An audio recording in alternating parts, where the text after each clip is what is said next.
NBA playoffs? What to expect in Knicks-Cavaliers series? The Knicks are rolling on offense, even as their stars find their defense targeted. Can they continue to march to a different field? The New York Knicks and Cleveland Cavaliers took somewhat of a circuitous route, but they got to the Eastern Conference Finals matchup that most of us had anticipated 7 months ago. With the Boston Celtics and Indiana Pacers losing their best players to Achilles tears in last year's playoffs, it was assumed that the Knicks and Cavs would be head and shoulders above the rest of the conference. Instead, they finished third and fourth. But they both found their way here. The Knicks have dominated their opponents, with 7 of their 8 playoff wins coming by double figures, and 4 of those coming by 29 points or more.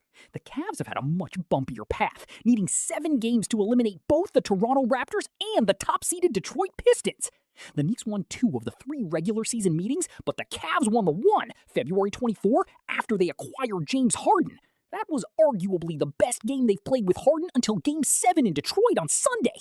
Both teams began the season with high expectations, and both have put themselves in position to be the East's 4th different representative in the finals in the last 4 years. But there can only be one series schedule.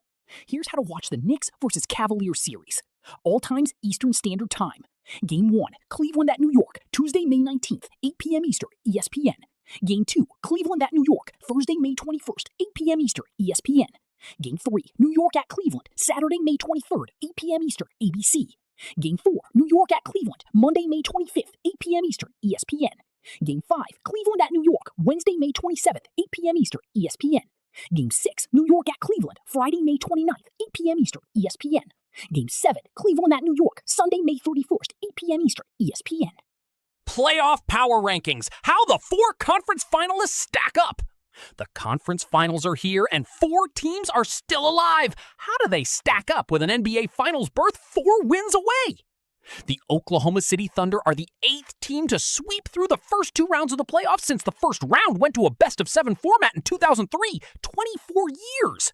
The New York Knicks, meanwhile, have outscored their opponents by 19.4 points per game, the best differential for any team through 2 rounds since the playoffs went to a 16-team format in 1984. The Thunder and Knicks should be the favorites in their respective conference final series, but we should not assume that their dominance through the first 2 rounds will carry over. The Thunder, Knicks, and San Antonio Spurs are the 12th, 13th, and 14th teams, respectively, to outscore their opponents by more than 13 points per game through the first 2 rounds since 1984. 7 of the previous 11 lost in the conference finals, with the most recent example being the 2019 Milwaukee Bucks. That Bucks team was 10-1 through the first 2 games of the Eastern Conference Finals, having outscored their opponents by 15.3 points per game, and then lost the next 4 to the Toronto Raptors. Every series is different. Any series can turn on a dime, and we should get some great basketball over the next 2 weeks. Trending topics. Who will win Western Conference Finals and West Finals MVP? As the Spurs and Thunder meet in the 2026 West Finals, which team will win the series and who will earn series MVP? From time to time, NBA.com's writers will share their takes on the biggest storylines and trends around the league. Who will win the Western Conference Finals and who is your pick for Conference Finals MVP? Oklahoma City and Shai Gilgeous-Alexander. San Antonio's run has been fun to watch as the precocious Spurs overachieved to win 2 rounds a bit before their time, but that ends here. The little brothers aren't ready to stop the NBA's most machine-like defending champions in years. The Thunder have the personnel and the experience to counter almost anything San Antonio throws at it, aside from some occasional extraterrestrial moments from Victor Wembanyama, and to force some hard lessons on the Spurs. Conceivably, a big series by Chet Holmgren, given his matchup at center, could put him in position for MVP. But let's face it, it's usually the big scorer who snags the hardware. Oklahoma City Thunder and Shai Gilgeous-Alexander. While the Spurs had the Thunder's number this season, winning 4 of 5 meetings, those came during the regular season and Emirates NBA Cup. Now, the stage is bigger, and the stakes are higher.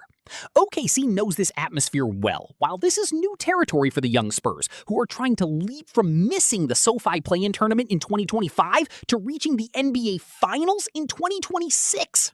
While Victor Wembanyama, Stephon Castle, and Dylan Harper have exceeded expectations all season, they remain just 22, 21, and 20 years old, respectively. OKC's experience, along with a healthy Jalen Williams, should prove to be the difference in what is likely the first of many playoff meetings between these two teams. For MVP, the reigning two-time Kia MVP will be the one with the ball in his hands when games are on the line, giving him another opportunity to showcase the skills that earned him Kia Clutch Player of the Year honors and add another trophy to his fast-growing collection. Dan Gilbert did more than bus Cavs fans to Detroit.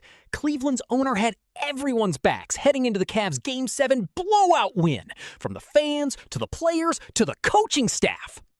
Detroit.